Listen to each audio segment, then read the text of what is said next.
ইবনে সিনাকে আমি অত গুরুত্ব দিচ্ছি না, ইসলামী ব্যাংককে গুরুত্ব দিচ্ছি। ইসলামী ব্যাংকটা এখন যে অবস্থায়, তাতে কালকে দুইটা ঘটনা দেখলাম। কালকে আমি একটা টেলিভিশনের টকশোতে ছিলাম। কালকে দুইটা 10,000-এর বিষয় ছিল। একটা 10,000 ছিল, একে আজাদ বলছেন যে তার প্রতিষ্ঠান থেকে 10,000 কর্মী ছাঁটাই করতে হবে। আর একটা হচ্ছে যে ইসলামী ব্যাংক বাংলাদেশ ব্যাংকের কাছে 10,000 কোটি টাকা তারল্য চেয়েছে, ঋণ চেয়েছে, বিশেষ ঋণ। তার মানে তারল্য সংকট আছে বলে 10,000 কোটি টাকার ঋণ চেয়েছে। দুটাই দেখেন খুব মারাত্মক।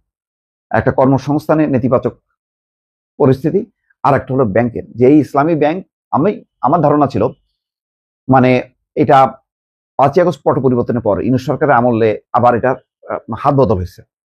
যেভাবেই হোক না কেন, জামাত ইসলাম তার নিয়ন্ত্রণে নিয়ে আসছে, আগের কর্মীদেরকে ছাঁটাই করছে, ছাঁটাই করে তার লোক নিয়োগ দিয়ে নিশ্চয়ই আগের সেই ইসলামী ব্যাংকের অবস্থায় ফিরে নিয়ে গেছে, বা নিয়ে যাওয়ার একটা প্রসেস শুরু হয়েছে।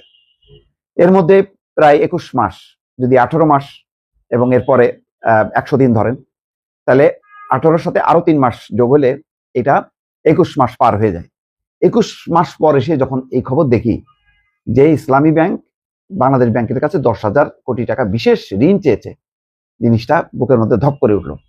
তার মানে ইসলামী ব্যাংক আগের অবস্থায় আর ফিরে গেল না, মানে একদম পূর্বতন অবস্থায়, ওই শেখ হাসিনা দখল করে নিল তখন না, তার আগের অবস্থায়। এইটা প্রমাণ করে 18 মাসেও ইউনূস সরকারের আমলেও এটা যখন দাঁড়াইতে পারে নাই, এবং এখনো এই 3 মাসেও যখন করতে পারলো না, এমন না যে সরকার হস্তক্ষেপ করছে, তারা আগের কর্মীদেরকে ছাঁটাই করে নিজেদের কর্মী, আজকে সংসদ বললো যে 6,000 জামাত ইসলাম তাদের কর্মীদেরকে নিয়োগ দিছে। তো এই যে বারবার দল, রাজনৈতিক দল আর ব্যাংক এই যখন কি এক হয়ে যাচ্ছে, এইটা একটা বিপজ্জনক প্রবণতা। এটা অত্যন্ত বিপজ্জনক। কারণ যদি আর্থিক খাতগুলোকে দলমুক্ত, রাজনীতি মুক্ত করা না যায়, দুদিন পরে বিএনপি বলবে যে এটা আমার ব্যাংক, অন্য দল বলবে এটা আমার ব্যাংক, তাহলে কি দাঁড়ালো? এইসব ব্যাংকগুলো তো প্রফেশনালি যে বাণিজ্যিক ভাবে দাঁড়াবে, এবং তারা যত শক্তিশালী হবে বোঝা যাবে যে বাংলাদেশের অর্থনীতিটা ঠিক আছে। যদি ব্যাংক ঠিক না থাকে, বোঝা যাবে যে অর্থনীতি ঠিক মতো চলছে না। তো সেই জায়গায় ইসলামী ব্যাংকের যেই প্রভাব, ইসলামী ব্যাংকের যে অবস্থা, সেই অবস্থায় যদি এটা এখন এই সংসদে ইসলামী ব্যাংক জামাত ইসলামীর, আর জামাত ইসলামীর পক্ষ থেকে এটাকে রক্ষা করার জন্য চেয়ারম্যান খুরশিদ আলমকে বাদ দিতে হবে, এটা তো বাংলাদেশ ব্যাংকের ক্ষমতা। যেমন আমির খসরু মাহমুদ চৌধুরী বলছেন যে গ্রাহকরা ব্যাংকের কে চেয়ারম্যান এটা সে পরোয়া করে না, জানেও না। এমনকি আমি বলবো যে কে এমডি এটাও পরোয়া করে না, সে দেখে যে ব্যাংকটা ঠিক মতো অপারেট করছে কিনা, আমি টাকা জমা দিব, টাকা তুলবো, আমি সেবাটা পাচ্ছি কিনা।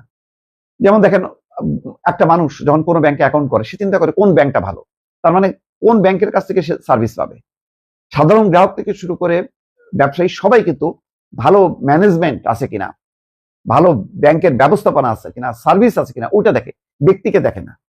এখন গ্রাহক সমিতি কি এক আন্দোলন শুরু করলো, এবং যে আন্দোলনের টার্গেট হচ্ছে চেয়ারম্যান খুরশিদ আলম, তার মানে খুরশিদ আলম তাদের দলীয় লোক না বলে মানে সেখানে দেওয়া যাবে না?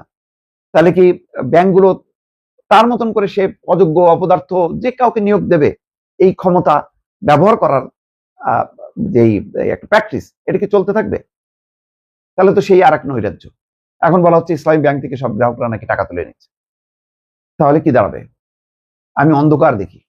এইভাবে সংসদে ইসলামী ব্যাংক নিয়ে এই আলোচনা, পর্যালোচনা এবং যে তার ত্রুটি বিচ্যুতি যেভাবে সব প্রকাশ করে দিচ্ছেন সরকারি দলের মন্ত্রীরা, আবার মানে এই ইসলামী ব্যাংককে অন করে যেভাবে বিরোধী দল বলতেছে আমাদের সম্পত্তি, এইটা আমি একটা মনে করি রেড সিগন্যাল।